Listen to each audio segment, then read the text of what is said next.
heard. Nancy, would you like to call the meeting to order? Yes, I'd like to call the meeting to order today at 4:02, and today is the 30th of September.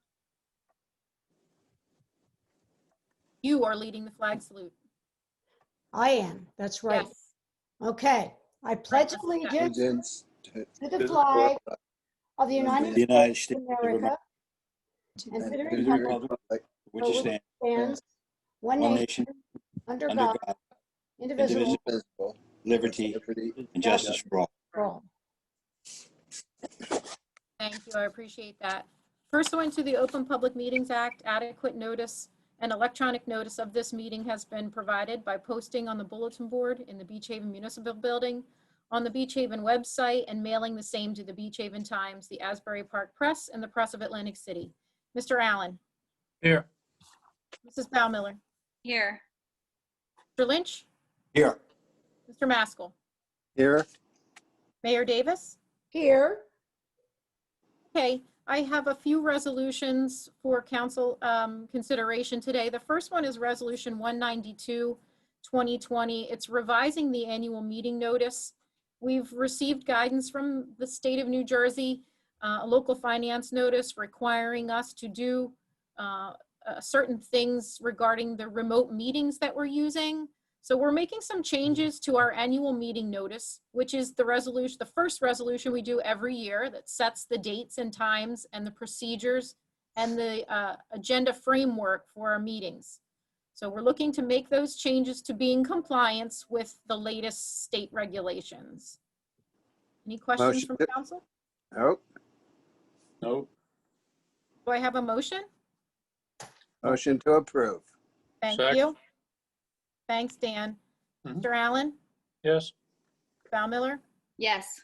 Mr. Lynch, Yes. Mr. Maskell, Yes.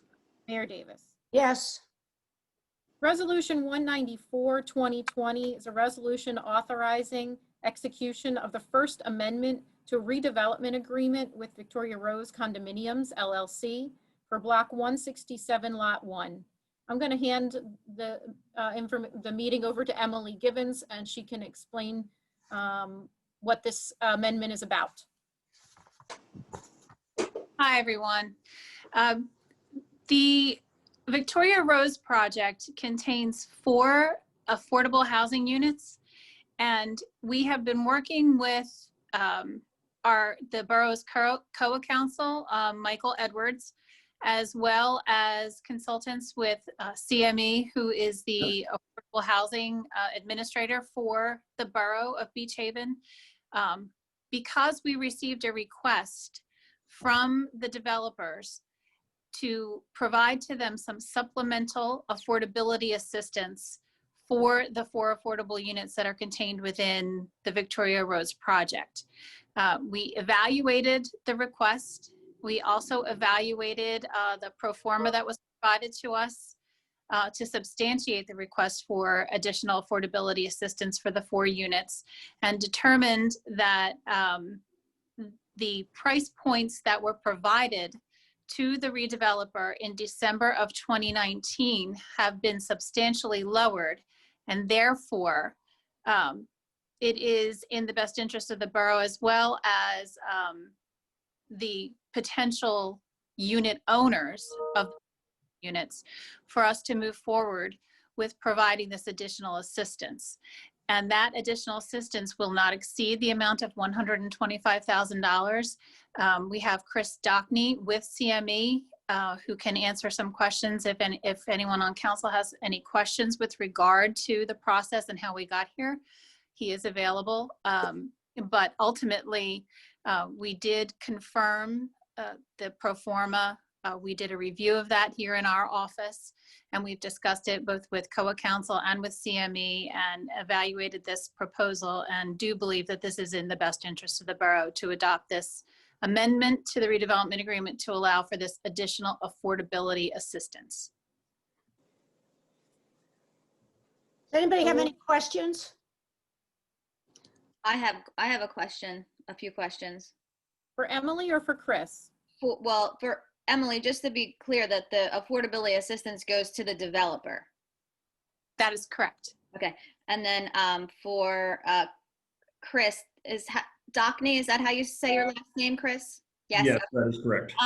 So I mean, I was discussing this with Emily before, and my biggest question is when you're going through this process and you give the anticipated number in 2019, where is the discrepancy of the approximately $200,000 difference from point A in 2019 to point B in 2020? Like I'm trying to wrap my head around where the discrepancy with this figure comes from.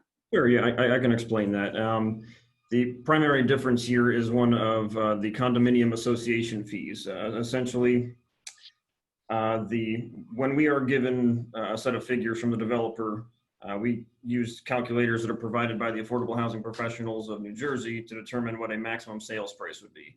And the maximum sales price for any affordable unit is supposed to be based on what a household can technically afford. So it's supposed to take into account property taxes, any condo association fees, anticipated utility expenses, as well as a mortgage, of course, to pay for the unit.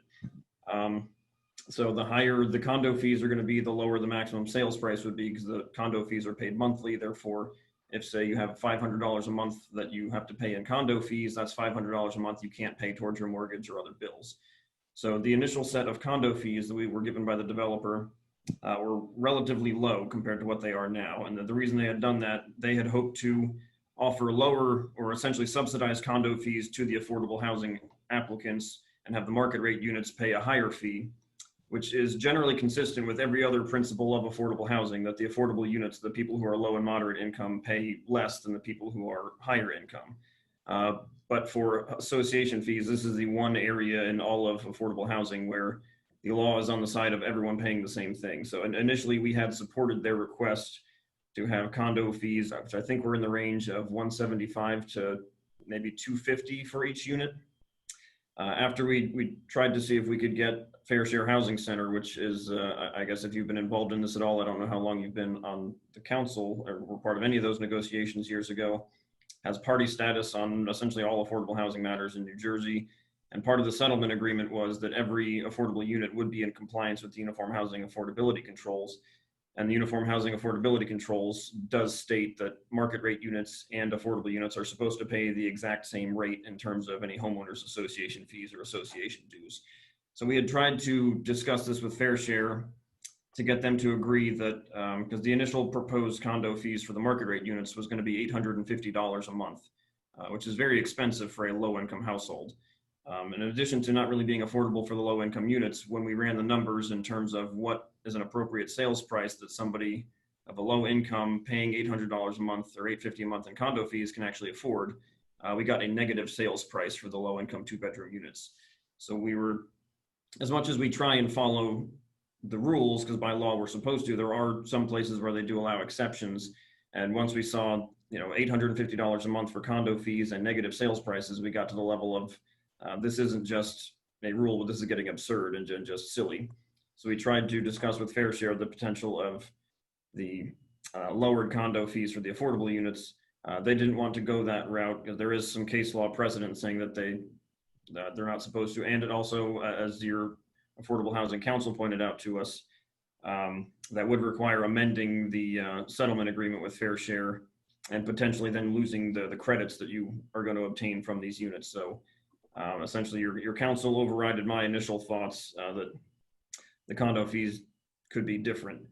So then that started a back and forth of the developer trying to figure out, well, how can we set condo fees so that they can get to a price that's closer to what they were originally anticipating. And I guess one of the reasons this has taken as long as it has is because there was back and forth over what would be acceptable as a condo fee. And the developer, they do have their right to set, to a certain degree, whatever condo fee they want, as long as it's consistent between the market rate units and the affordable units. And so they had to rework their own numbers, I guess, and perhaps talk to their financial backers on what would be acceptable to them. And eventually now we have settled on, instead of reduced fees for the affordable units and high rates for the market rate units, that there will be an $800 a month condo fee for all 3-bedroom units and a $500 a month condo fee for all two-bedroom units, and that's the same for both market rate and the affordable units. And so that resulted in with these higher condo fees than what they had told us they wanted to do back in December when we ran the numbers. Higher condo fees means less money available in an affordable budget per month to devote towards the mortgage. So the maximum sales price is reduced as a result. And we got sales prices that are, I believe it's 171,000 for the 3-bedroom unit that is affordable, where it used to be, I think it was 190,000. The 2-bedroom units dropped in price from the 2-bedroom moderate unit was, I think, over 200,000. It might have been 220,000, and that dropped to 180,000. And then both of the 2-bedroom low-income units also dropped about 25 to 30,000 in their final sales price. So the discrepancy is simply a matter of what we were initially told were going to be the condo fees, and we had thought that was sufficient justification for essentially waiving the requirements of UHAC, but we had been overruled on that. And so it took a while to get to these new condo fees, which are still pretty high. So with the high condo fees, the maximum sales price gets to a pretty low number. Okay. The unfortunate thing is that it discourages people, contractors who want to come into a town, a high-end town like Beach Haven, and want to do affordable housing. And I know that isn't your fault. I do have a question. The fees that were set in December of 2019 went up considerably in April of 2020. And I'm just curious of how that happened. And then, of course, then they were adjusted in September based on the increased condo fees. But what initially, before they got very far with this project, or they were given prices that were considerably lower than what they were given in April 2020. How did that happen? To be honest, I'm not sure what happened between December and April. My involvement in this project started around probably June or July, maybe. Okay. But in terms of all I can say of what we did at CME, as the administrative agent, our task is to qualify applicants based on their income to see whether they are low or moderate income and their household size, and qualify for them for units. And we are given numbers by the developer in terms of what the condo fees are going to be, just so we can plug it into the calculator. In terms of if they had asked for different subsidies between December and April, I honestly can't speak to why they would have done that. I have another question as well, and I think maybe Tom Lynch can shed some light on this. Apparently, people that have been approved, and this has nothing to do with these fees as much, but people that have been approved for occupancy in one of these affordable housing units were sent a letter from you saying they were approved, but just recently got another letter from, I guess, affordable housing in the state saying that they had to fill out a new application. Do you know anything about that? That I'm not aware of. There is no state agency right now, unless they had been applying through some other program. No, they were applying for the same program, but he received a phone call the other night from the gentleman that he was working with when he filled the applications out, and he's filled 3 or 4 of them out already. And the other gentleman said, well, we need a final application from you. Okay, and he was very confused by why we need one. And then they started going back and asking him questions about money that he made years before. And he said, why haven't we discussed this before? And the gentleman said, I want to clear my records. It was a gentleman. Okay, yeah, it was probably Torian in our office. Yeah, it was. The day-to-day things. And I do know that after we've established the final sales prices, because we had been waiting on that for a while since the numbers fluctuated so much, we contacted all 4 of the applicants who have been essentially qualified to purchase the units to let them know what the final sales price was going to be and what their monthly condo fees are going to be, so that they can go to a bank and get a mortgage, which is essentially the last step in the process for them.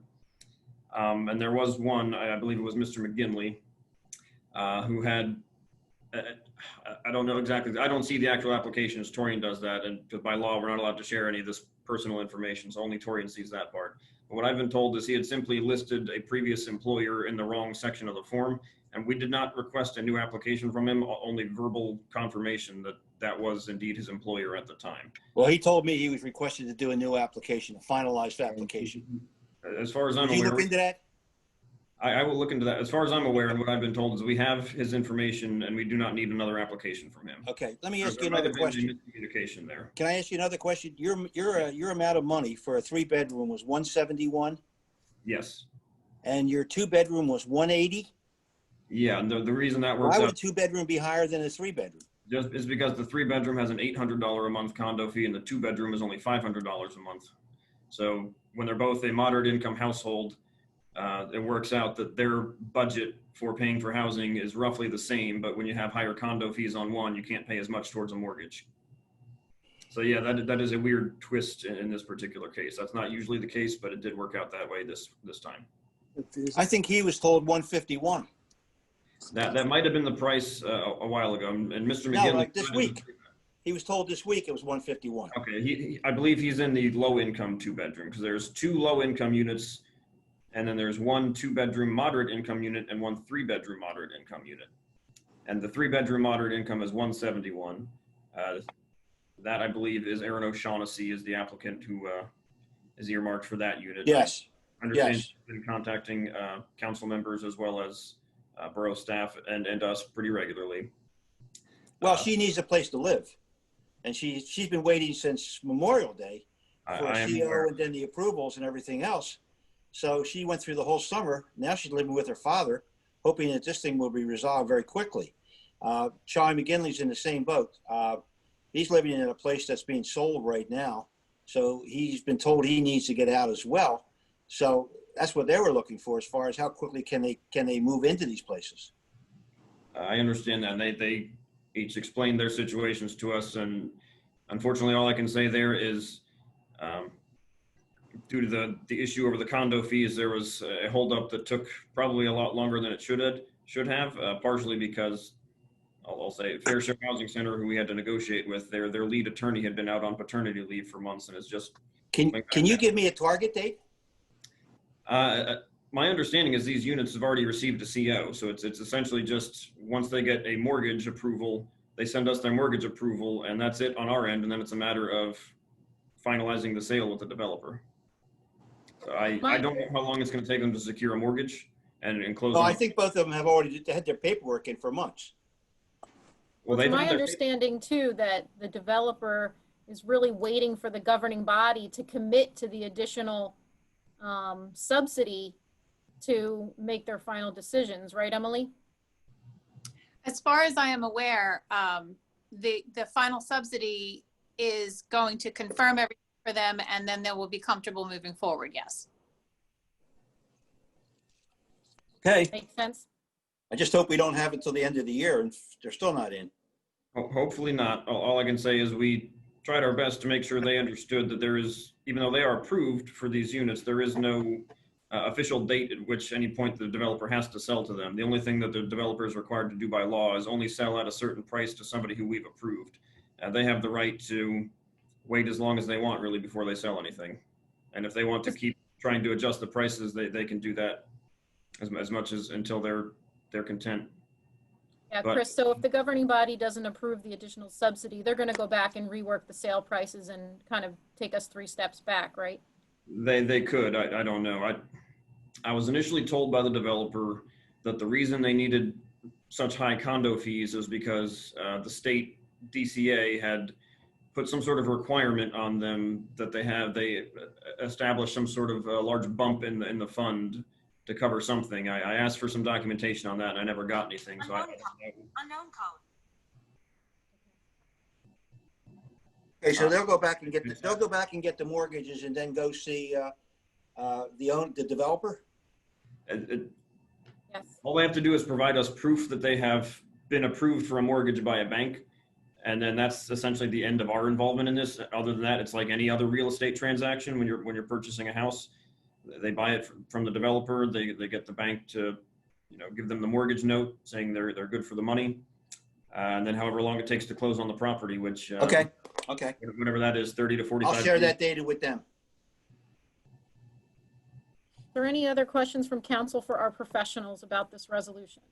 I just want to clarify. So Chris, moving forward, in our code, in our ordinance, we give $10,000 per unit. So we've already given the developer $40,000, and now they're asking for an additional $125,000 of affordable assistance because of the discrepancies between the numbers and the HOA fees. So moving forward, we now, initially we as a borough and CME and the developer assumed that we could charge different HOA fees to regular units versus affordable housing units. Well, moving forward, now we know that Fair Housing came back and said, no, that is not appropriate. So moving forward, we know as a borough that that cannot happen. So how come you didn't know that initially? Is this something that happens all the time with fair share housing?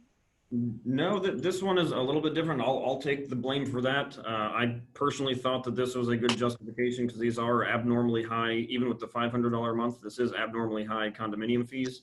I can only assume that has something to do with the fact that this is only a 20-unit building and has a pool and a few other amenity spaces. So you have the amenities not spread out amongst 100 users like there might be in larger developments.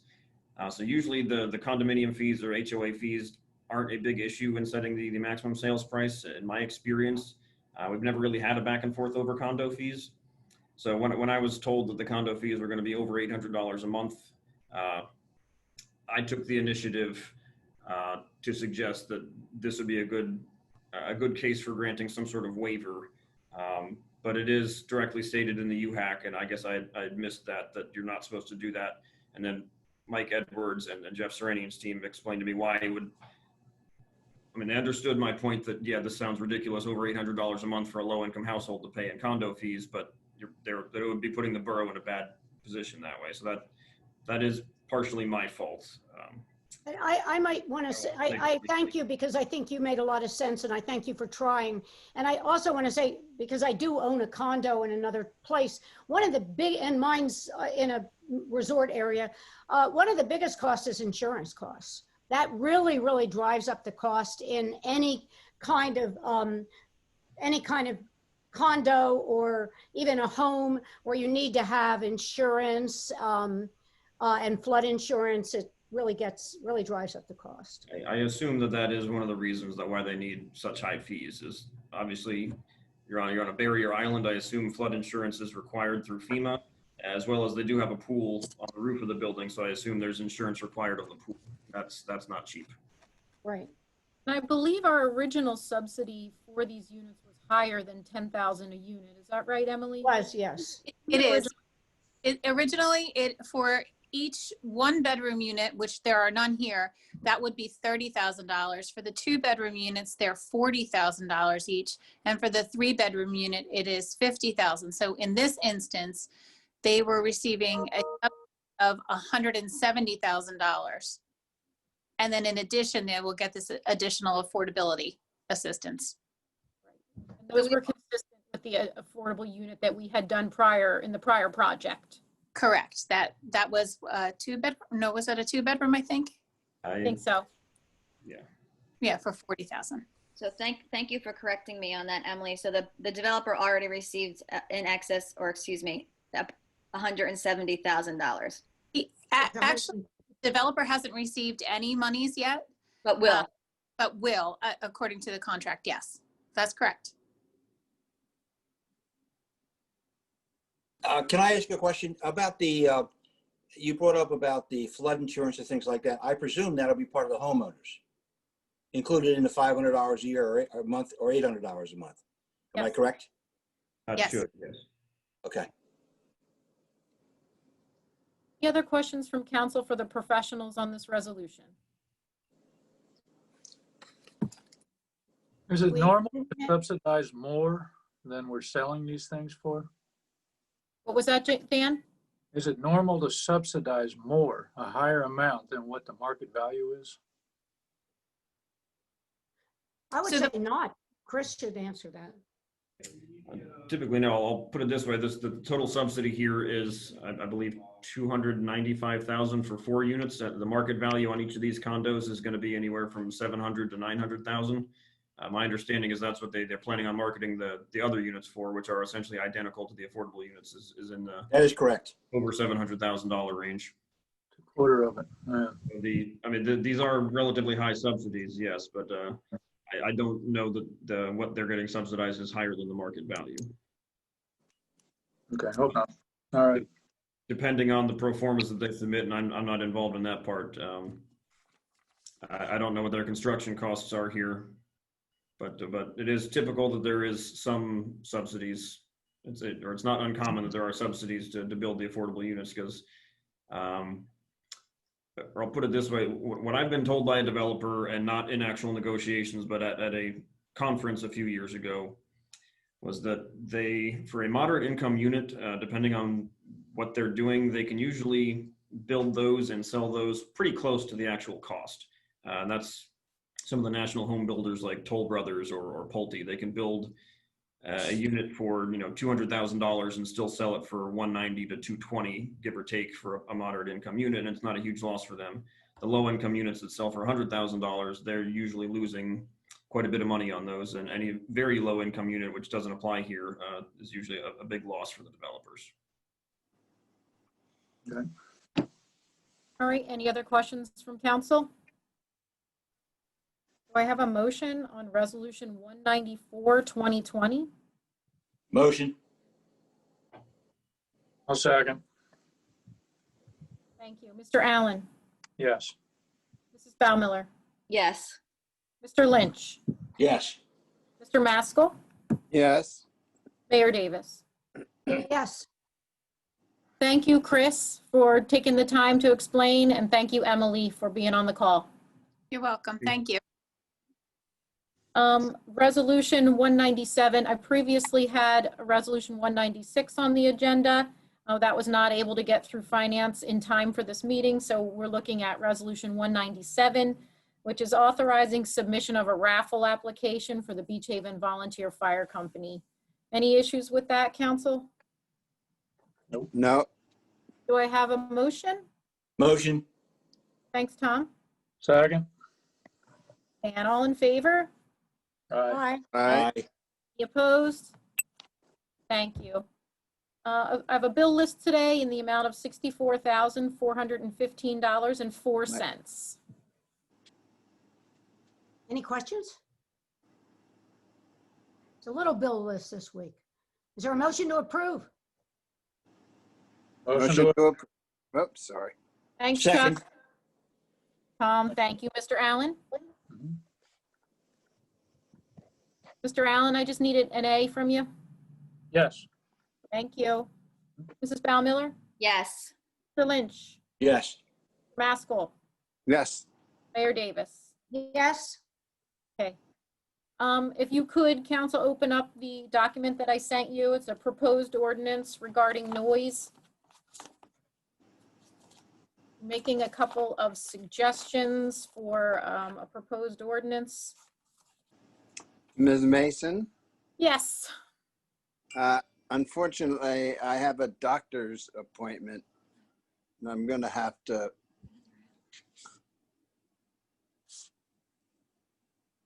Signing off. I was going to, but Janet says I have time, so we'll stay put. All right, thank you, Janet. Okay, so two things that I was asked to prepare for in the noise ordinance. The first being a change to the use of power tools, yard landscaping, yard maintenance equipment for property owners, residential property owners. We initially had the ordinance that property owners could not do landscaping type of work on Sundays, that Sundays were not permitted. So I understand from council that they'd like to remove that and allow Sundays for that type of work. Is that right? Yes, Sherry. That's correct. Okay. Didn't we have a time limit, though? I'm sorry. Didn't we have a time limit? It says that they shall not be doing that between 6 p.m. and 8 a.m. Did you hear me? Okay. Yeah, I can. I knew that was an issue in the past, I think, on Sunday. So you're looking at 8 a.m. is the start and 6 p.m. would be the finish. Okay.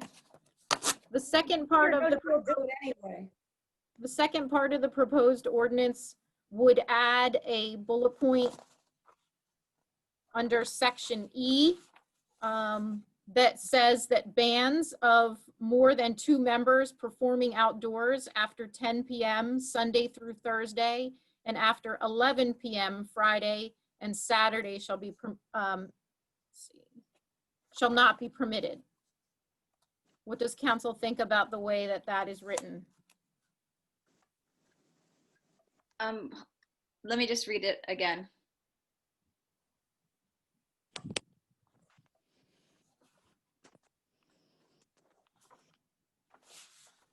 Just a comment while Jamie's reading this. I think we're doing this year because of COVID, and it's made work a lot easier for the police in town.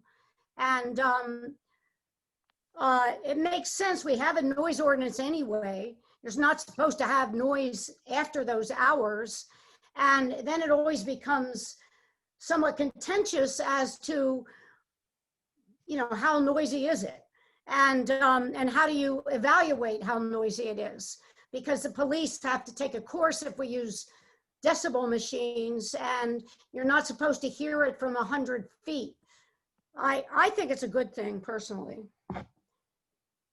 Jamie, I might need to work with Bruce to make sure it's in the right place in the ordinance. Yeah, it's kind of, yeah, but my only, what's the difference between like a solo act and 2 members? I mean, you could have the same amount of noise with one person playing solo with electric guitar and one person singing acoustic and a bongo player. Like, it's, you know, you could have more noise from a solo, so that just kind of.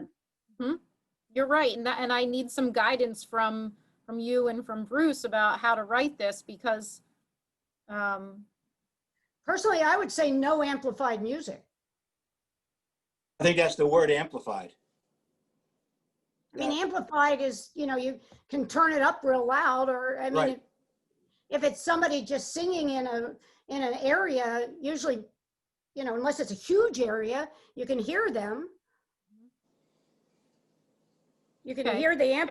I mean, I think that would address the issues. Yeah, I think we need to work on it more. I think Jamie makes a good point. It's something that I had said earlier to Sherry. You may have, you know, 1 or 2 people that make as much or more noise than what the limits are in there. It's one possible solution to a noise problem. It might not be the only solution. Also, in relation to the amplified, maybe we should speak to some musicians. I know I'm not an expert, but you have guys that play acoustic guitar that they plug in and it's still acoustic and it has an acoustic sound, but it is amplified. So that's using the word amplified. I understand the point. That's also not as clear as it always could be, or as it might be intended.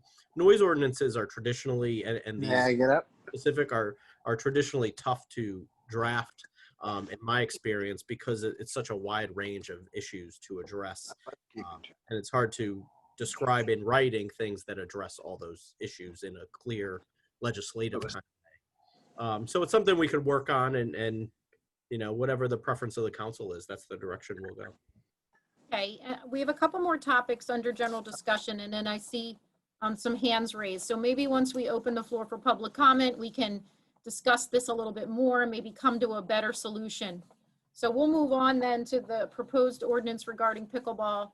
I talked to Councilman Allen, and we put together a draft doing a couple of things. One would be limiting the use of the facility for pickleball play to 8 a.m. to 6 p.m. daily.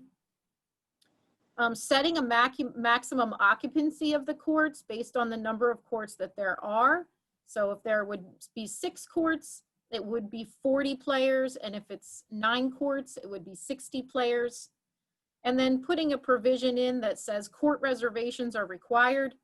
Loitering for more than 15 minutes before or after your scheduled court time is prohibited. Only individuals with reservations shall be permitted on the courts. And then we also took a look at some of the fees, changing a daily from $3 to $5, a weekly from 10 to 20, and a season from 50 to 75. I know, Dan, you had met with some of the residents in the area. Do you feel like some of these changes to the ordinance would help to solve some of the problems in the neighborhood? I think it's a good start. I think once we get through a design phase of any proposal, there's some other things that need to be addressed. I know I've talked with Nancy and Jamie about this, as well as Margie McGlynn, and they all felt that, you know, one thing that could be done was a higher seasonal pass. I see you're 75. I don't know how high you would like to go. And another idea that was floated was give Beach Haven residents a discount, per se. I know it was shot down by some of the Pickleball Association at another meeting, but it's been brought up a couple times by pickleball players to me. So if you want to try and manage this, make an out-of-town pass a little more expensive than if you reside in Beach Haven. So it's just food for thought. I don't know how the rest of council feels about that. So I feel very strongly about that. I always have. mhm. I feel very strongly that we should have a higher fee for non-residents, and maybe it might discourage some of them from coming to Beach Haven to play. Maybe they would stay where they live, and that would alleviate some of the parking problems. Plus the fact, it just, to me, I think everybody would, all the people that are complaining about the fact that we have non-residents, non-taxpayers playing pickleball, we would be generating more money from those non-residents to help maintain and pay for the courts. It just makes sense. Mhm. Remember, Sherry, I have two things. The first is that we did, you and I did mention, or we did discuss the possibility of not having a weekly pass and just having a daily and a seasonal pass. And that could kind of eliminate some of the frustration that a weekly person would come, a weekly renter would have if they're coming for the week and they only wanted to play pickleball on 3 days, and if they couldn't get those 3 days, and you know, if they were just getting daily passes, it would alleviate some of that frustration. I think if we do end up doing an expansion to the facility, that we could keep the weeklies. But if we stick with the amount of courts we have now, I definitely agree that it's frustrating and it's a problem when these folks can't get on the court, so they can't play with their families, and that we should just eliminate that problem.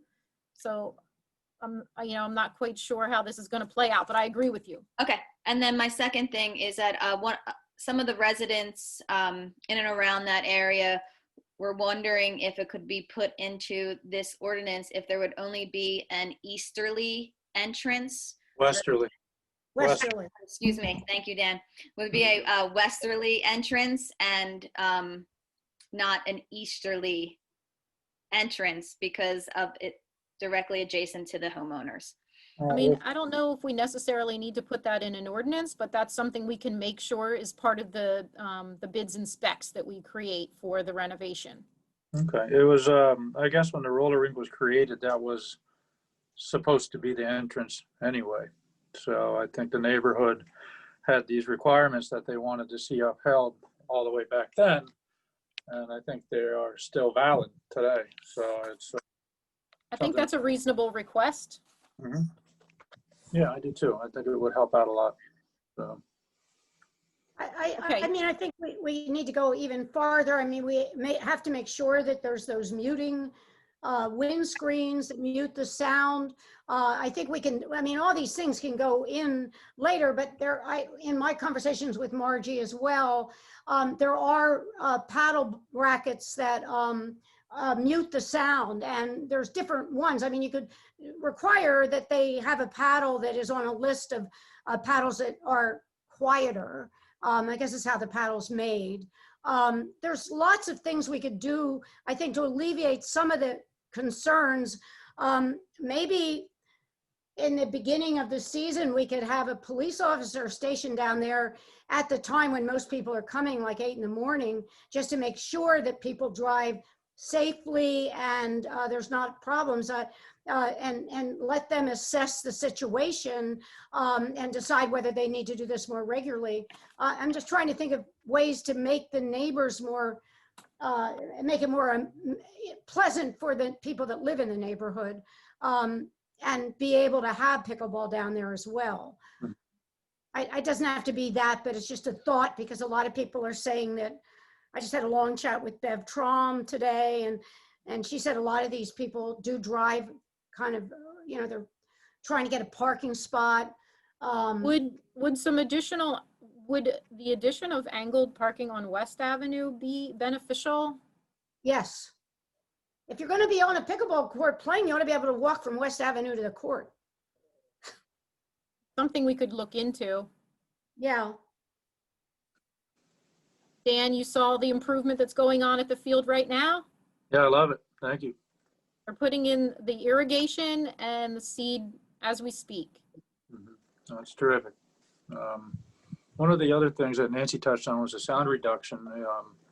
There's also a ball that is supposed to be less noisy that we could take a good look at. I know Margie felt that may be the hardest one to get the pickleball group to agree to, because it's not regulation.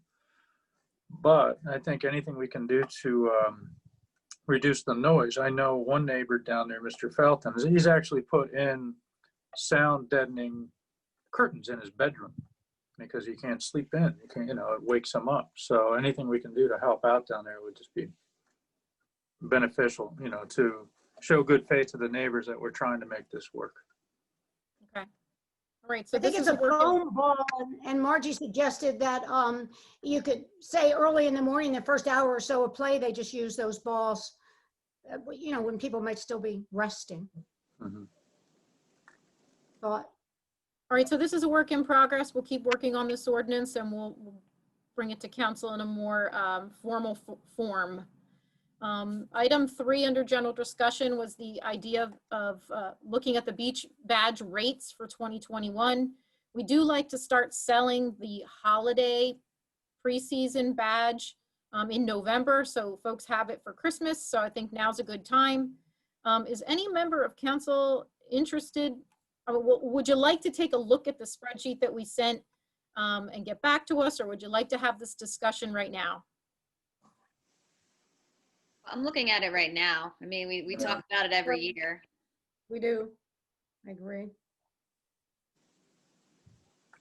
I know, Jamie, you weren't really in favor of increasing them at all. I mean, we had a very profitable year this year. We usually do, and we still have a free Wednesday. The only thing that the beach badge department specifically asked for a change in is the senior badge. They really felt that our senior badge should have a charge initially, as well as a replacement fee. So that was one thing that she really felt that should be implemented, but it's up to you guys. Let me make it. I taught gerontology for years, and when I first started teaching gerontology, older people were the poorest segment of the population. Today, it's just the opposite. They're the richest segment of the population. So I would agree with that. Okay. Are any other members of council interested in looking at an increase, or are you in support with Jamie that we should just stay where we are? I personally think we should increase it to what the other towns are charging. Well, they're I all know over it's the gonna break place. the bank I agree. for most people. We should increase them. Well, if you look at the spreadsheet, most of them are the same as the other towns. They're not, I mean. No, we're lower. We're lower. We're than the other lower. two. We're $5 lower, basically, for a season. For the seasonal. For the seasonal. Or I the just lowered it. I seasonal. just raised it up. Yeah, I mean, I don't know. I guess- We're the same as Barnegat Light preseason. We're the same. Barnegat Light and I are the same price for seasonal. Right. Surf City, Ship Bottom, and the township are 45. I mean, I don't really care. I just do think that most people down here can afford an extra $5 in each beach badge, and everything else goes up. I mean, maybe that money could help us buy the piece of equipment that Chris wants to buy to keep the beaches maintained. I mean, if $5 times the number of beach badges we sell is quite a bit of money. When's the last time we raised them? It's been a while. I'd have to go back and look. It's been a few years. So you would consider, Nancy, a preseason at 35 and a season at 45? I would. Yeah, I think I so. would like to pay it, but I think, I mean, I used to be anti-beach badges in general. I used to feel the beaches should be free for everybody. Well, first of all, we can't be, because then we'd have everybody that didn't want to pay for a beach badge come to Beach Haven. And second of all, why should the taxpayers have to add, we have to increase taxes to maintain beaches when probably the most people that are on the beaches are not people that pay taxes here. See, I would just argue that, I mean, you might end up shooting yourself in the foot, because usually people buy these beach badges in bulk, so they just won't buy as many. I mean, they'll That buy. could be, you might be buy- right on I mean, that. I buy like 5 a season, and if the prices are going to go up, I'll just get 4. I mean, they're not checking to see like, oh, you have 5 people with you, 5 badges. I mean, for me, they're at a very comfortable price where I'll buy them in bulk. I'm like, just give me another one, just throw another one on there, so I'm not, so that's how I see it. I really don't care. I can do either way. Jamie might have a point. I provide beach badges for my renters, so I buy in bulk too, and it does get expensive. But if they lose a beach badge, then I take it out of their security deposit. So maybe then you not leave the preseason and seasonal where they are, and you consider a raise in a daily or a weekly. So Yeah. Mhm. I mean, I'm willing to, this isn't something that Yeah, it's not. I mean, if you want to go Gonna- $5 for weekly and match Ship Bottom, that's, I mean, we are at $5 for weekly. I mean, I mean, a daily. I meant if you wanted to go up $5 in the weekly price from 20 to 25. Okay. I don't think seasonal, I mean, excuse me, daily or $5. I mean, if Aunt Sue comes, she's going to pay $5. She's not going to pay 10. It's just kind of that simple to me. I think daily, you're right. I don't think we can raise it daily. No. You sell a lot of dailies. You sell I a know. lot of dailies. Yeah, because they're only $5. Well, I mean, looking at Harvey Cedars is 7 and Surf City's 8 and the township, Ship Bottom's 10. for Yeah, we're daily, surrounded. And the township's 10. Why don't we raise our daily at least $1? We're still be lower than everybody else. And also, we've been getting criticized for selling them for less. I can't believe that. And we actually had a really good year this year with beach badges. Yes. Ship Bottom gets the most people because it's the closest to Manahawkin. So Okay. So I'll do Maybe- whatever you guys want to do. I'll do whatever you want to do. That's where me too. it's not that. We should raise a little bit, maybe, but Okay. not that I'll much. put a draft together of what I recommend based on the number of badges sold. And I'll present it to you at the next meeting. Perfect. All Okay. right. All right, Nancy, you can open for public comment. Again, if you would like to speak for public comment, you can raise your electronic hand by going to your participants tab. You can raise a physical hand like this, or if you're on a regular phone, you can use *6. But we're going to start with Tom Hughes. He has his hand raised. Go ahead, Tom. State your name and address for the record. Unmute yourself first. There you go. Can you hear me, Sherry? Yes. Thank you and good afternoon, everybody. Just a couple of comments regarding the State your name and address for the record. Tom Hughes, 425th Street, Beach Haven. Thank you. Considering possible changes to the new noise ordinance, I had a few comments. I think any change to the noise ordinance right now is completely unwarranted with regards to entertainment at nighttime. We've had a noise ordinance in place for the 30 years that I've been the owner of the Seashell. It works fine. If there's an issue, you call the police visit us. If it's resolved, it's resolved. If it's not, you receive a citation. In the 30 years that I've been the owner of the Seashell, we've received 1 citation. And that was at 5 o'clock on a Monday afternoon of Labor Day weekend when everybody was going home, but somebody a block away thought we were too loud. But this year we received this emergency management order telling us that we had to shut down our music at 10 o'clock during the week and 11 o'clock on the weekends under the disguise of COVID, whatever that means. This caused tremendous harm to the Seashell. We are not rocking out with big bands at nighttime up there. Anybody that goes there will tell you that. We have between 4 in the afternoon and usually 1 a.m., 3 different groups of a singer or 2 singers that play either by the Tiki Hut during the day, and in the evening they play over by our fire pits. 90% of the people that are there are hotel guests. They've had dinner at Bird and Betty's or some great restaurant. They're coming back. They're having the after dinner drink. The kids are playing on the beach. They're at the fire pits. They're having a drink. They're just listening to some Jimmy Buffett music. It's not a big deal.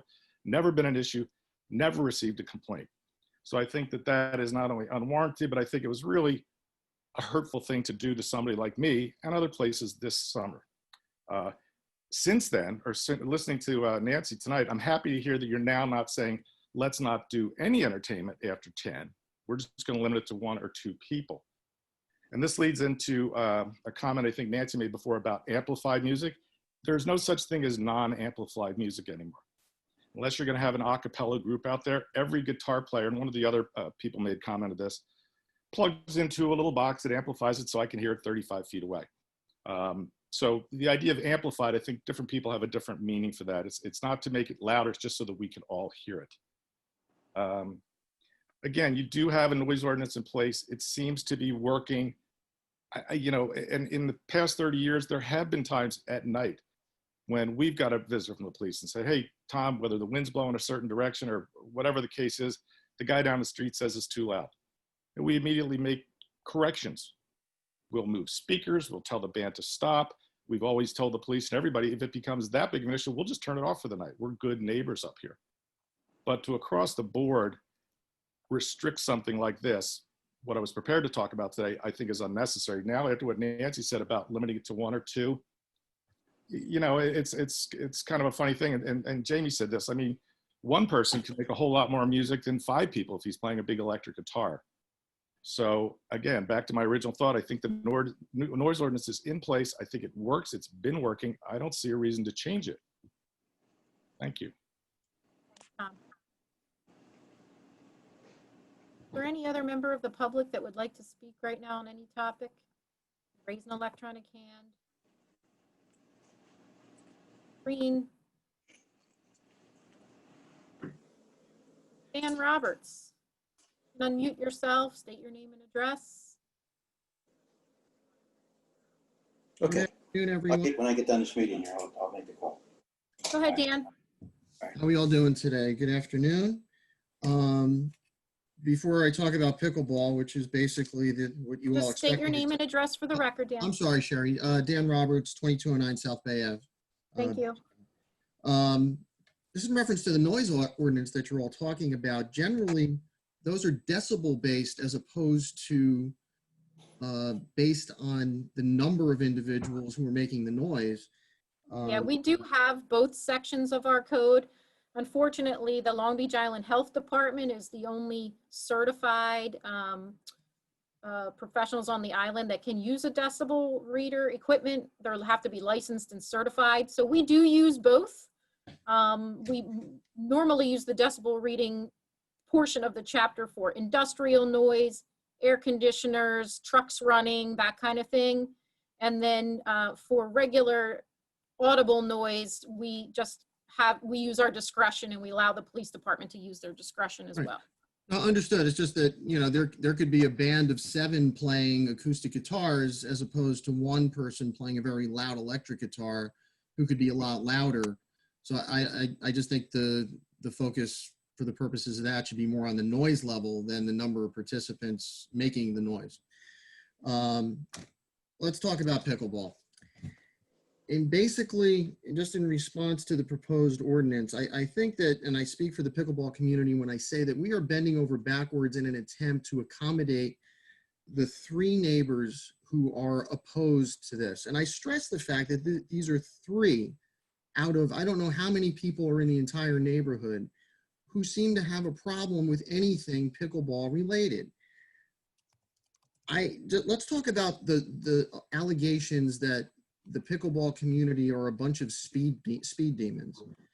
You've been to the pickleball courts. I'm 56 years old. I'm probably the average age of the people who go to the courts. We are not speeders. We're just not. I don't know who who the individual is that is making this complaint, but it is utterly and totally baseless. The people who play pickleball are driving to pickleball and parking their cars on the street. No one is driving, rushing down the street. No one is burning rubber. This is not an issue at all. And I would also like to point out that the person that I believe is making the most complaints about the parking problem parks 3 cars that they own on Maryvale Avenue when they have a perfectly good driveway, taking away from the ability of the pickleball people to park on the street. There is plenty of parking to go around. And I'd also like to point out that the majority of the parking on Maryvale is not even used by pickleball people. It's used by the people that own those homes, and mostly it's renters. So if you get there at 6 o'clock in the morning, the majority of those spots are already taken. So there is not a parking problem. There is not a speeding problem. There is ample parking, and I'm kind of flabbergasted because it's making it sound as if we're members of Hell's Angels, and we're not. We're people who play pickleball, and half of us drive to the court, the other half don't, and it's not a problem. And a mountain is truly being made out of a molehill because we're not doing anything illegal. And I challenge the Beach Haven Police Department to come there on any day that pickleball is played and catch a speeder. It's not going to happen because it's not happening. Pickleball generally is at a level of 51 decibels, according to something that I found on the internet, so that must be true. A refrigerator is 60 decibels, just to put it in perspective. A group of us the other day crossed the street and we stood by the fence, by the sewer authority fence where that easement runs, and listened to see how loud it was. It's not that loud. There was music playing, you couldn't hear it. There's people playing pickleball, you can't hear it. You can hear something, but it's no louder than as if there was a basketball game going on or if there's kids playing in the park. It's that simple. And I had requested, and I had sent an email to Sherry, and I sent an email to council, and I had said we'd be more than happy to meet with the members of council who have concerns about the issues in the park. And only over the weekend, we learned that a meeting did take place, but the meeting took place with the 3 individuals who are opposed to pickleball, not with the rest of the neighbors. And as I mentioned to Sherry, it's kind of like getting 3 girls in a room that I broke up with in high school who obviously weren't going to be happy with me. Those 3 girls aren't going to have nice things to say. Dan, we try to keep our comments to 3 minutes. I'm sorry. Okay. But long story short, we want to work with the neighborhood. We want to work with the city, and we're doing everything we can, but it just seems to not make a difference that, they're just anti-pickleball anyway. And I've used the analogy. I've said, I'll write a $50,000 check. I'll pay for the courts myself. And regardless of that, people would still be opposed to it. And that's where I think we need to focus on the good it's going to do for the neighborhood and not focus on the 2 or 3 individuals who, regardless of what we do, aren't going to be happy with pickleball. Thank you, Sherry. Thank you, members of council. Thanks, Dan. Just, Mr. Roberts, I just wanted to clarify something with you. At that meeting that I was at with the concerned residents, there was a couple that also played pickleball there, and they were, it seemed that we were more like kind of working together versus just this anti-pickleball that maybe you heard secondhand, that there was a couple there that were avid pickleball members in support of pickleball, and the residents were trying to compromise and make suggestions and solutions. So it was not negative at all. Okay. Thank you, Councilwoman. But my response to that is only that, I had sent the email and I had spoken to Ms. Mason, and I had said, I think it would have been more productive to have a meeting with the whole neighborhood, and the whole neighborhood should have received an invitation. I'm aware that Mr. and Mrs. Swissman were at the meeting, but only found out, according to my conversation with them, only found out about the meeting by accident. So in terms of that, I just think that myself, there's other members of the community who were here who also live in the neighborhood. Mr. Nunziato is here. I'm here. I'm sure there's other members of the neighborhood who would also, comment on the unobtrusive nature of pickleball. And just one example, I understand at the meeting that you had last week, and then I'll relinquish the floor, that they were complaining about the fact that during the tournament last year that people were parked on the field. Well, the city said that was okay. It just goes to show that it's like, oh, well, there's something we don't like, we're going to complain about it, therefore it's bad, therefore pickleball's bad. So I just, we're not doing anything wrong. We're trying really hard to make the community happy. And all we want to do is play pickleball with our friends. That's really what it comes down to. I hope that addresses your concerns, Councilwoman. Thank you. Thank you, members of council. Thanks, Dan. And just to thank you for your comments, Mr. Roberts. And as far as parking on the field, it was just because we were telling the neighbors that we were going to resod and irrigate. And so that was just a concern that they had, that there couldn't be parking in the future. That's all. Understood. Okay. Thank you. Thank you. All right, Suzanne Fairley. Unmute yourself and state your name and address.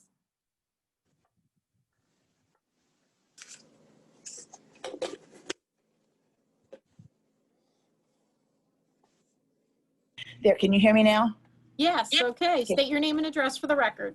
Hi, Suzanne Fairley, 219 Jeffries Avenue, Beach Haven, but also Great, go ahead. I'm a resident of Horsham, Pennsylvania. I am a full-time taxpayer and have been for over 20 years in Beach Haven. And we don't get a right to vote, which I have no argument with that. I can't change it. But to hear that non-residents would have to pay more for pickleball does not seem fair when we're still paying taxes at a very high rate. Let me answer that. I meant any taxpayer. If you live in Beach Haven and you pay taxes, I consider you a resident, and you don't vote, but you're a resident. It would be only people that did not live in the borough of Beach Haven that were paying taxes in Long Beach Township or Barnegat Light or somewhere like that. I don't live in Beach Haven. I own a house there, but I do not live there. My residency is in Pennsylvania. Straightening me out. You own a house and pay taxes in Beach Haven, correct? Yes, but I'm not a resident. I'm not a legal resident of Pennsylvania. Well, So I don't use my language. I meant to say a taxpayer, not a Okay. resident, okay? That It should be that's fine. taxpayer.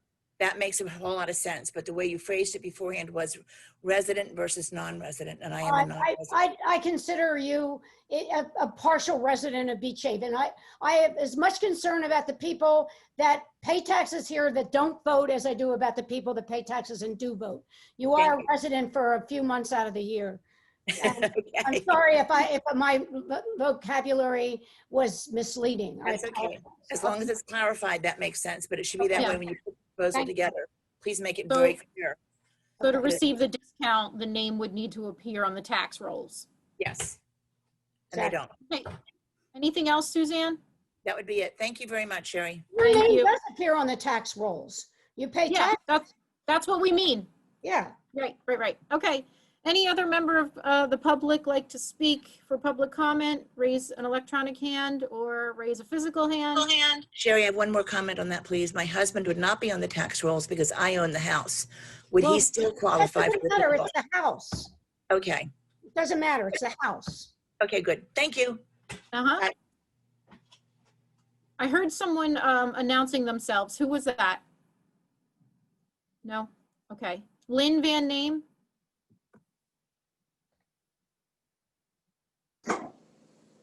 Hello, can you hear me? Yes, Lynn. State your name and address for the record. Linda Van Name, 815 North Atlantic Avenue. Perfect. Go ahead. I'm just wondering, with these different rates, are you going to do that for the boat launch and tennis and buying beach badges? Or is it just pickleball? The beach badges we just discussed. And the other two recreations, I'm not considering raising at the moment, no.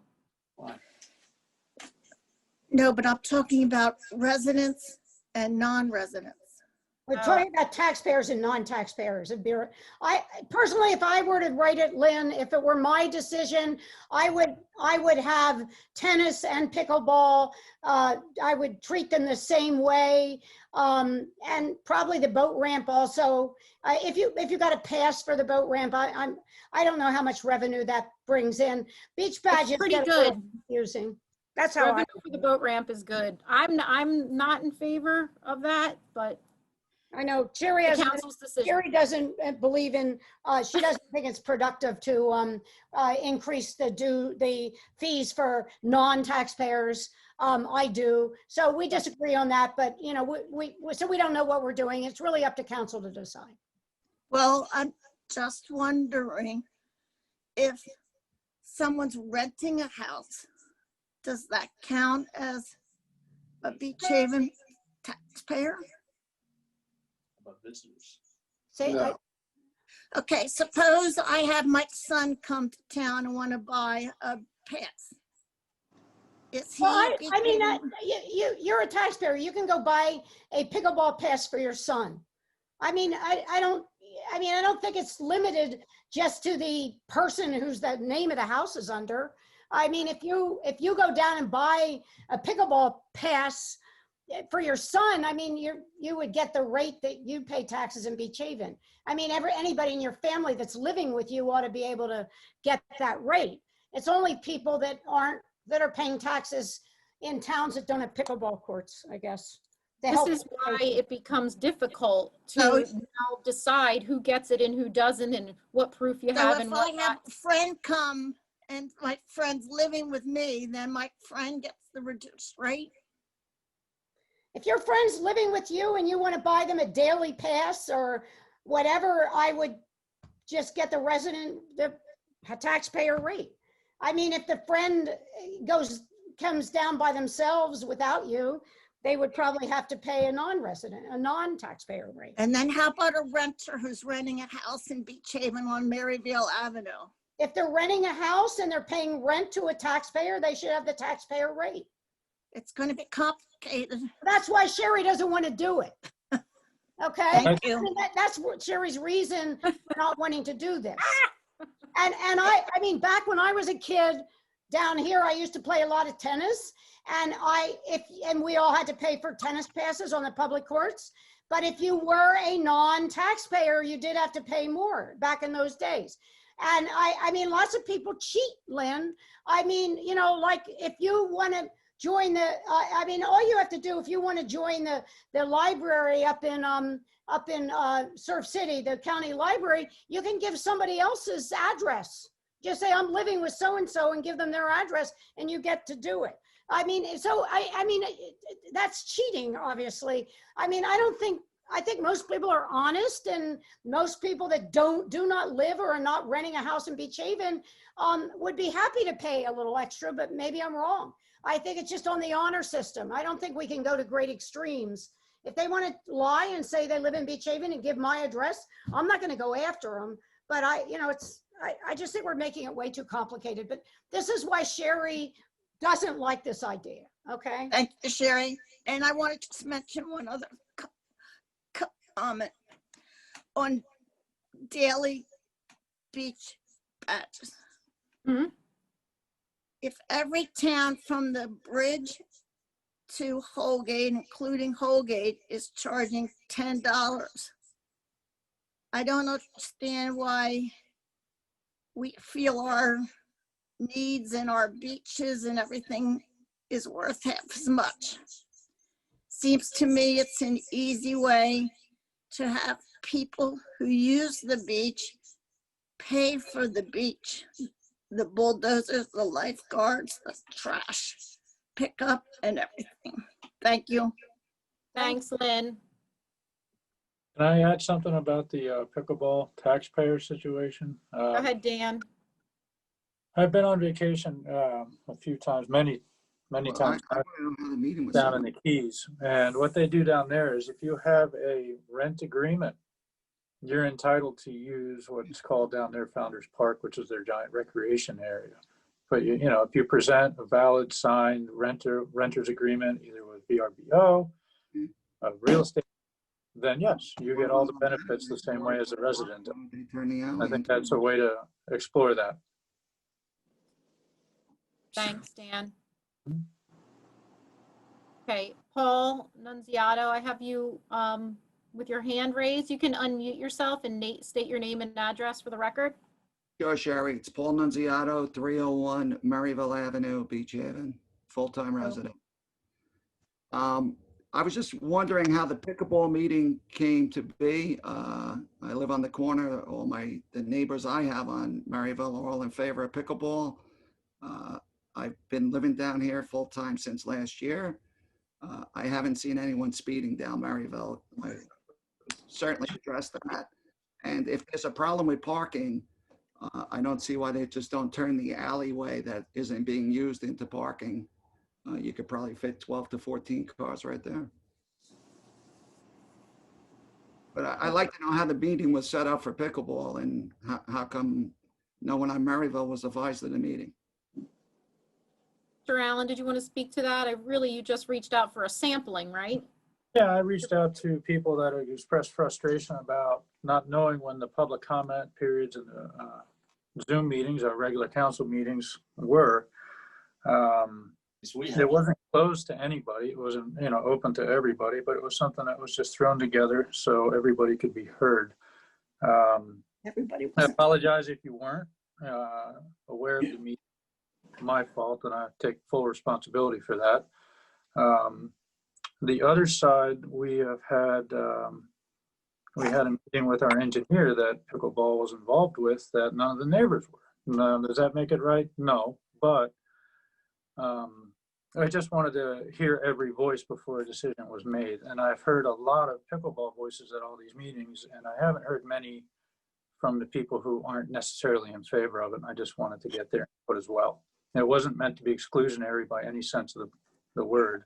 If you feel it was, I'm sorry. I appreciate that, Councilman. And I know you're looking for a full slice of the sampling, but there's a lot more people in favor of pickleball. I happen to buy a house on the park. So that's like me buying a house next to the airport or the highway. Now I want a sound barrier put up. These people brought a house next to a park. Pickleball is no louder. I have people making U-turns in the middle of my street all night long to buy ice cream. I brought a house next to the ice cream store. And so, I mean, this is a beach town. You got to be able, I can see 8 o'clock in the morning, not starting before 8, but I think we're getting a little exorbitant into the acquiescent to several people are against pickleball who own a house next to the park. And I don't see the whole fuss about people who live next to the tennis court. Yeah, it's a park. So I think you guys are doing a great job, but there's 100, 200 people that want to play pickleball. I think we should raise the prices in pickleball and hopefully pay for whatever repairs we're doing to be in a new cost to the pickleball. But I also think a resident or a seasonal badge holder should be able to sign up 10 minutes before a daily or a weekly, only because you're paying a full price for the season and you should not get beat out every day by someone who's coming down to play one day in the season while you're paying for a year. So I Thank you, thank Paul. you. Thanks, Paul. Thank you. Carl, I see you, but I have a couple more people ahead of you, okay? So I have you on my list. Rhea Flynn, can unmute yourself and state your name and address. Yes, Rhea Flynn. I live at 1610 South Bay Avenue. I'm a full-time resident of Beach Haven. I'm listening to what's going on today, and I'm a little bit concerned. I agree with the payment of more for non-Beach Haven residents, but as Lynn stated, it is going to be very difficult to determine who is Beach Haven resident and who is not. And as she stated, we don't charge more for people that are out of town for the beach. We don't charge more for the boat ramp and so forth. So I'm not sure, as a resort town, and the idea is to bring people into this community, it's kind of detrimental to what we're trying to do here. I know that people are concerned about the number of people that play pickleball. It is a growing sport. It is a fantastic social experience for everyone. And I am a little concerned. Now, does tennis also will they also charge more for non-residents also? Because I mean, that is an equivalent if you're looking at an equity. And so that's a concern. I'm also concerned with the fact, as Paul stated, that a person buys near a school or near a park, you know that there's going to be noise. I am here long enough to remember that when they wanted to build the rink there was a tremendous amount of resistance from the neighborhood. And it won out. They did build the rink, and it was used for maybe 2 or 3 years, and then it was done. I think that we are talking about a sport that is crossing all age groups. And I don't understand this resistance. It's in every community. It's growing everywhere. And only in Beach Haven are we meeting with this kind of resistance. And now they're fixing this field. So the likelihood that they've spent money to irrigate and to seed and so forth makes it less likely that there's going to be improvement to the pickleball courts or expansion of the pickleball courts. That's not true. So, Not true. well, why would you invest money to repair something if you're going to need to tear it up or part of it up in order to extend the courts? It's not that far over. We know, we've already went out and looked at the site. We know where it needs to be. Okay, so that's not going to impact No. the decision as to increase the courts. Okay, that was a concern of mine. And so that's my concern. Pickleball is a phenomenal activity in Beach Haven. It should be brought out to the public as to how wonderful it is and not be brought down as it's been going on. It's been a 3-year battle, and it's getting a little bit frustrating, and I'm sure frustrating for you. And I know the council has tried to do whatever they can to get this moving. We respect that, and we're willing to compromise in any way that we can. So take that. Thank you. Let me just say one thing in response. Yeah, we're having a lot of trouble with this, but we actually have more pickleball courts than any other town on the island and any other town in Ocean County. Avalon has a lot more courts. There's other places in New Jersey that have more. I'm in favor of pickleball. I would like to add more courts, but we're having some problems with that. But we are very responsive. I don't think we're not against pickleball. I don't think anybody on council is against pickleball. It's just the amount of pickleball courts that we want to build. That's where the question lies. Thank you, Nancy. Carl Lumbell, go ahead and unmute yourself and state your name and address for the record.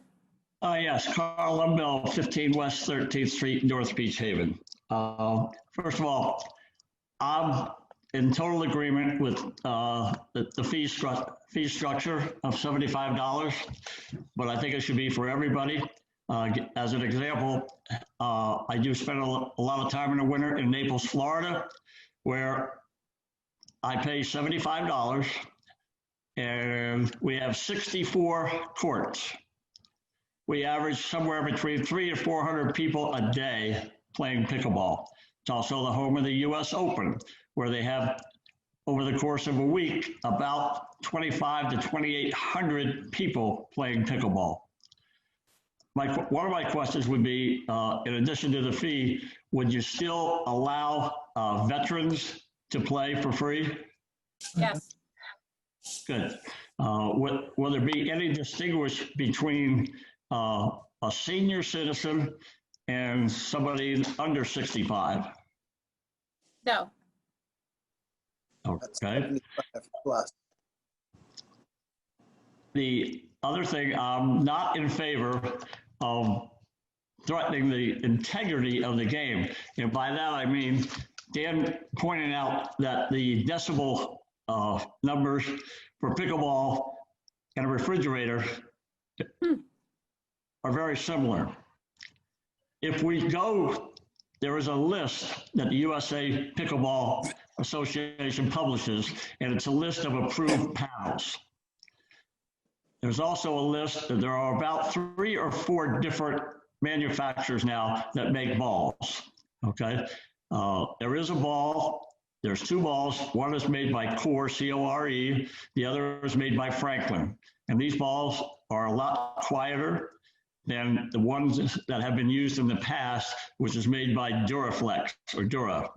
So I would recommend that you're going to ask people, you're going to ask the multitude of people who are already playing pickleball to go out and spend anywhere from $100 to $150 to buy a new paddle. And I think that's an undue request and an undue expense that people would have to endure. But as far as what the mayor said, I think you should look at it as a real positive that you have more you have more tennis courts than anybody on the island as well. But we also have more pickleball courts, and I think that should be looked at as a positive. And I think you should really take a different slant and look at these pickleball complex, if you will, as an asset for Beach Haven. People are always looking for something to do when they come into a resort town like Beach Haven. Most recently, last weekend, there were 8 young men between the ages, I think, of about 23 to probably, 35. I had never seen them before in the whole summer. They were here for a weekend, and I went up and I said, "What are you guys doing here? I haven't seen you." He said, "Well, we were just looking for something to do." Well, pickleball was what they came, and that's what they found, and that's what they wanted to do. And these are people who had never been there before. So I think you all know that we probably have transitioned from a want to a need. Okay? Thank you, Carl. Thank you. Michael Monaco, you can unmute yourself, state your name and address for the record.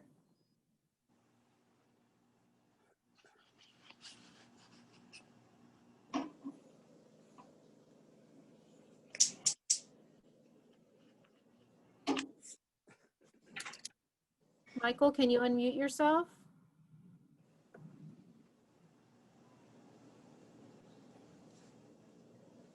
Let me try.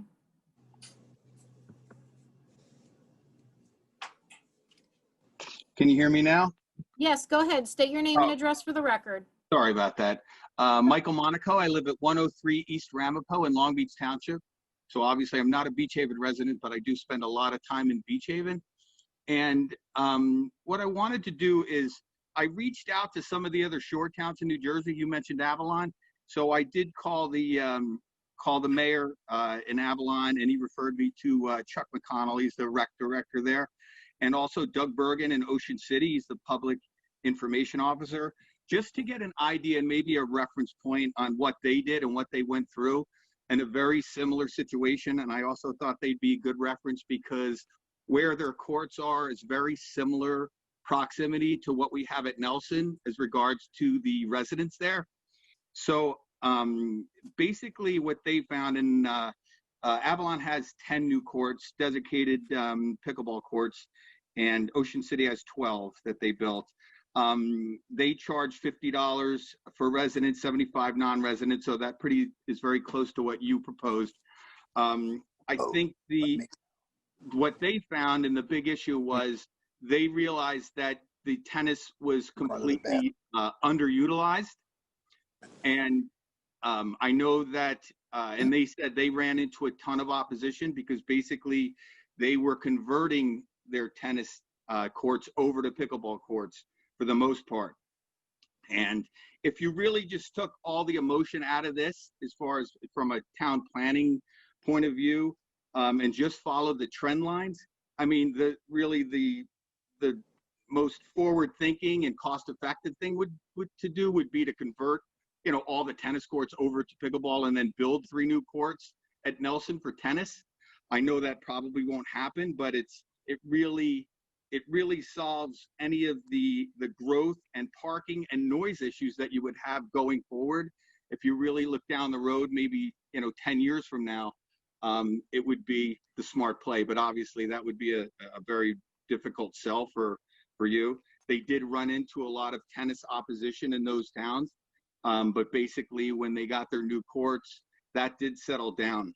I also took the time to talk to some of the residents that lived around, and it was difficult to find full-timers, but I did manage to see people on the street and people that live near the courts, just to ask them, you know, what their opinion was to see if there was a lot of opposition, and there was in the beginning. They did have some sound issues, and they also did the restrictions, the time restrictions that you talked about. Did not start earlier before 8 a.m. They also put the sound barriers up around the courts.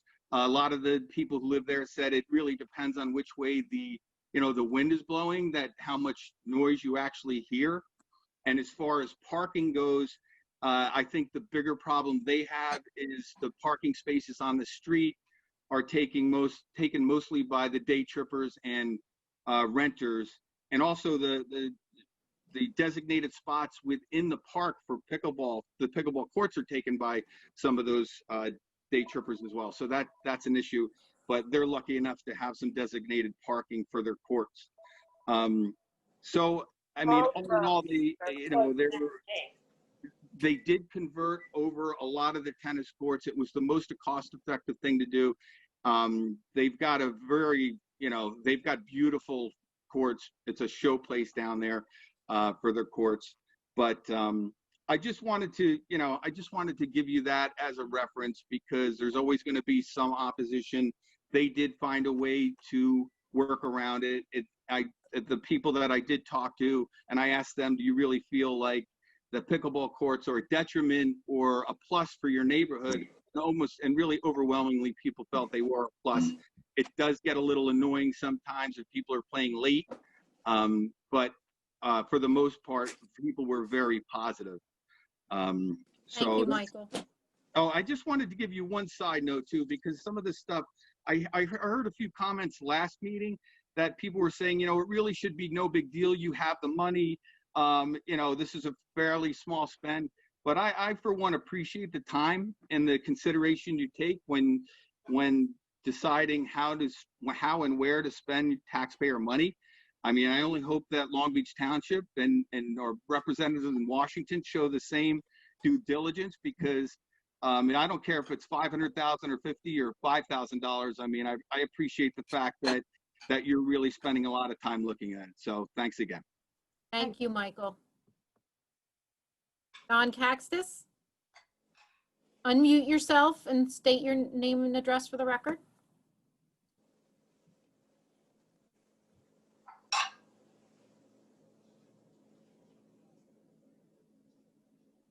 Okay, I'm there. There you Yeah, go ahead. 16 Fifth Street, Beach Haven, New Jersey. I've been listening very attentively to what you're saying, and I agree with most of the things that you're recommending. The fine. The changing of the rates, I think it's acceptable. I think only having the westerly entrance, if you redesign the courts, I think that's a good idea. When it comes to sound absorption, I think you try things first. You do things in sequence.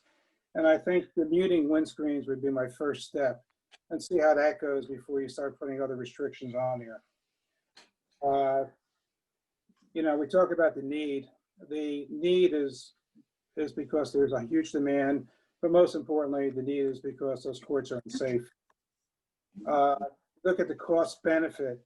There's probably 3 to 5 times as many people playing pickleball than are playing tennis. And these are Beach Haven residents. You have a listing of 190 Beach Haven residents that are playing pickleball. I think we sell about 40, 45 season passes for tennis, and they're not all Beach Haven residents. You have a mix of Beach Haven and non-Beach Haven residents playing.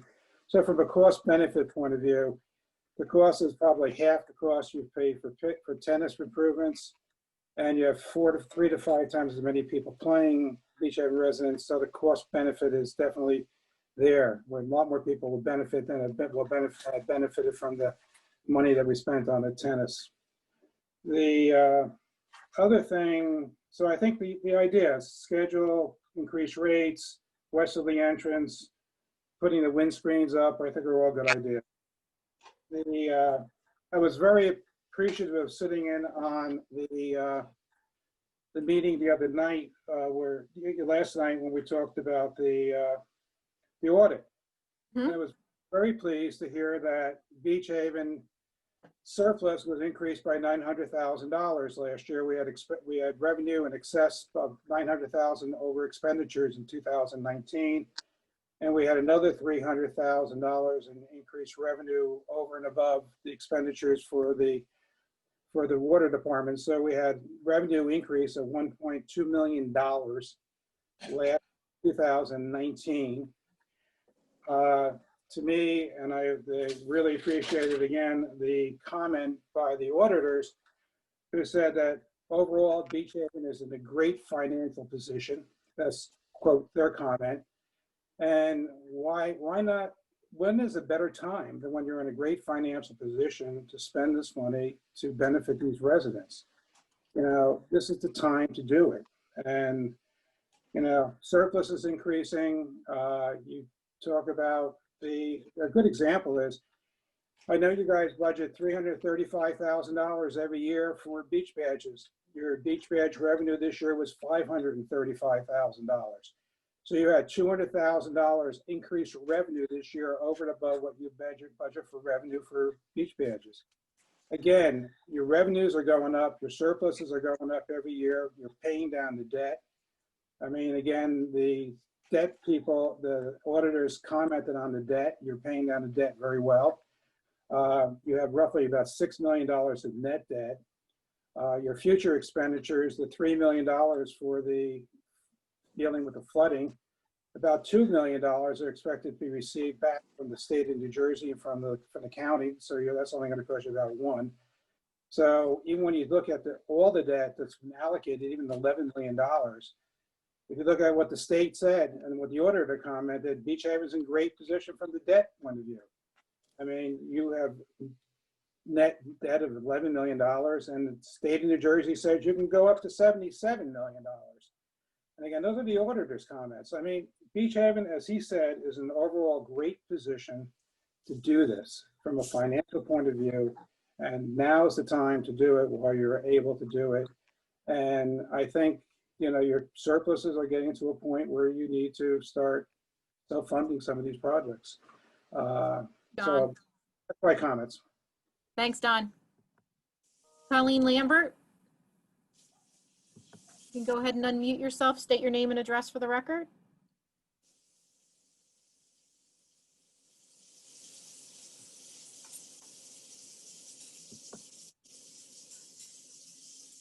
Colleen, are you there?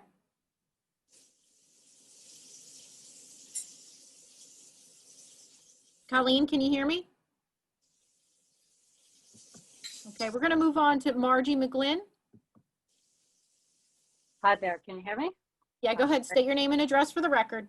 Margie McGlynn, 122 Fairview Avenue, and I just would like to make a couple of comments. First, I really appreciate the tone of this discussion. While I know there's been a little bit of contentious issues back and forth over the last couple of years, I really feel like the council has made significant progress in moving forward with a plan that can work for the pickleball community, and that, you know, is taking into account the concerns of neighbors, but, you know, as Dan said, not jumping, you know, over hoops that may not be necessary. And, you know, I appreciate the thoughtfulness Dan Allen had of meeting directly with them and being open to other ideas that he has heard from myself and others.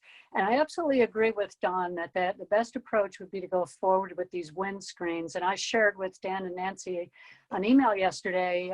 A study was done that showed the wind screens reduce the decibel noise level by 50%.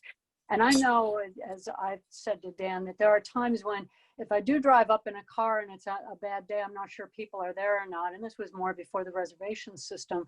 But I would get out of the car and I wouldn't be parked very far away, and I couldn't tell if people were playing until I walked up and stood right there. And sometimes the same thing on a bicycle. So yes, it's a concern, but I believe it's manageable, especially with the wind screens or the noise screens. So I would encourage that we go forward with that and see how well that works and do some actual tests as opposed to being responsive to perception that people may have before we would take any additional steps. But I think it's great for the community. It's really brought people in Beach Haven together who would have never known each other otherwise. I believe it's helping the Beach Haven businesses as many people get together then for meals, for happy hour, etc. And I would just encourage that we make the decision to go forward and we continue to find ways to do this in a way that works for everyone. Thank you, Margie. Colleen, can you unmute yourself? I see you have your hand raised again.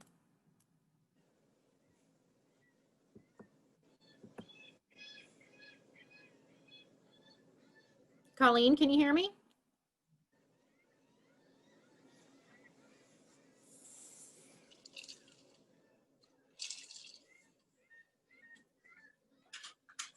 Colleen having technical difficulties. Is there any other member of the public that would like to speak? Raise an electronic hand. I'll scroll through here and see if I see a physical hand. Or if you're on a regular telephone, you can star 6 and make yourself known. Colleen, I can't hear you still. Nancy, I don't see any other hands raised. I'm not sure how I can help Colleen. David, Mike, your hand just went up. Let's try to keep it to 3 minutes, okay? It's getting lengthy. Go ahead. Can you hear me? Yes, state your name and address for the record. Hi, my name is David Mike. I live at 815 North Atlantic Avenue here in Beach Haven. And probably most of you know, I've worked at the pickleball courts the last 3 years. For Dan Allen and Jamie, I really think you should have had somebody from the pickleball community at that meeting last week. Invited. Those people were there because they found out about it, not because they were invited. Because there are some solutions that maybe we could work on, that maybe we could save all of ourselves a lot of heartburn and problems. For instance, has anybody ever thought about using the Seward's Authority lot as excess parking? I know last year we raised a point about West Avenue, diagonal parking on West Avenue. If there really is a parking problem, those two areas would alleviate a lot of those issues, I think. But if you talk to us, maybe we can help you. If you exclude us from some of these meetings and some of these discussions, we know what goes on Nelson Avenue. It's just like the neighbors know. We know what goes on at the courts and what the traffic's like and what the parking's like, and what the real problems are. So use this, Dan and Jamie. Don't ignore us. Use your assets. We're residents too. The ideas about your restrictions on the courts, the only thing I would say is that you might want to relook at the numbers you're proposing. If there's 6 courts, I think, Sherry, you said it would be 40, the limitation, and if it was 9 courts, 60. Mm-hmm. We might want to sit there and we might want to talk about that and maybe bump it up slightly, because if you have 6 courts and 40 people limitation, you have 24 people playing, you only have 16 people waiting. A lot of times people want to play a game, then you want to rest a game, or maybe 2 games, especially some of the older people. I think we could probably accommodate more players without making it a mob scene down there. We could work with you on that. I don't think that'll be a problem. Okay. I have a comment about the different rates for residents versus non-residents. I really think if we do that for pickleball, we should do it for every other activity in town. And Sherry, I know you and I talked about that last year, having different rates and how difficult it would be to have different rates and have people, who's a resident, who's not a resident, who's got company, who doesn't have company. But if we do it for one sport, we should do it for all. And I have a question for the council. Do we, the shuttle bus that brings people to town, do we pay for that shuttle bus to bring people to town? Our contribution was $20,000 for this year. So we pay $20,000 a year to bring out-of-towners into town, correct? It's a public transportation that we provide, yes. Yes. Also, our residents can use it to get out of town. Well, you could, yeah. Yeah. But if we're both ways. It does. All right. Well, let's say half of that 20,000 is the 10,000 is to bring people into town. I don't understand the inconsistency. We want to bring people into town for certain events, but we don't want to bring them into town for other events. We have festivals all year long we bring people into town for, right? it's very inconsistent how some things are done. What you Anything have else, to David? realize, and I'll wrap it up, is we have a great asset down there at Nelson Avenue, where we provide exercise and physical activity for a lot of Beach Haven residents, and a lot of them are older senior citizens that have no other place to go for exercise. And I think you all ought to embrace it. It's an asset that we can grow with. So that's all I have to Thank say. you. Thank you very All much. right, thank you, David. Oh, Colleen, I'm rooting for you. All right, let's try this again. Colleen Lambert. Colleen, can you hear me? Oh. I'm so sorry, Colleen. I don't know what's going on with your connection.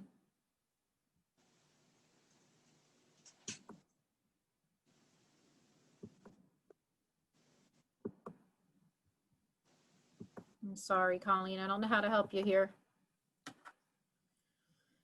Nancy, I don't see any other. Hey, Sherry, does that work? Oh, yes, but I hear a little echo. Okay, well, that's because I'm on my iPad. There you go. Yeah, I switched from my computer to the iPad. I don't know what was going on. Go ahead. Okay, thank you. Colleen Lambert, 115 8th Street. And I was just a little concerned with Mr. Monaco's comments. I don't know if he knows the history of our whole tennis program and how it came to be, and the battle royale we fought over 15 years to get our courts done. But we lost a lot of tennis players. I'm very happy to say this year we had a banner season and got many, many players back. If they drive by and see an empty court, it's like, oh, we got to put pickleball on there. If you were at the meeting last October, you know that the Walsh neighbors came out and very distinctly said they did not want pickleball down there. They've got a lot going on. Tennis has been very popular. We've donated over $11,000, and hopefully there's a little bit more coming. And I just want people to understand that the tennis courts have been a very hard fought battle. They are well used. And I would really appreciate it if pickleball would focus on Nelson and leave tennis out of it, because we really don't deserve to be dragged into this. Thank you. Thank you, Colleen. Nancy, I don't see any other hands raised if you'd like to close the floor. Okay, so I would like to close the floor to public comments. And Okay, I have a resolution, Resolution 193, 2020 is authorizing an executive session for the council to go into a closed session to discuss items of personnel. We have some personnel issues to discuss. I anticipate being in the closed session approximately 30 minutes. No formal action will be taken, and then we will reconvene to hear final remarks from council and to adjourn. So at this time, I'm going to put the members of council into the breakout room for a closed session for approximately 30 minutes. Do we need a motion? we have a motion. Do we need a motion? Yes, I'm sorry. Thanks, Jamie. Motion to Resolution 193. Motion to approve. Thank you. Second. Thank you. All in favor? Aye. Any opposed? Motion approved. All right. All right, we'll do final remarks. Dan? I don't really have too much to say other than I appreciate the conversation tonight regarding pickleball, and you know, the debate that was on TV last night was pure entertainment.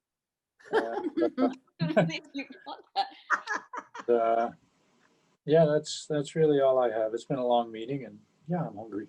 So Thanks, Dan. Jamie? Again, thank you, everyone. There's only 12 people left, but thank you for your comment and your passion for moving forward. And it is fall now. Summer is officially over, and I just want to just remind everybody, well, this weekend is virtual Chowder Fest, but next weekend, October 10th, the PTA for the school, the Beach Haven School, is having a craft fair inside the parking lot.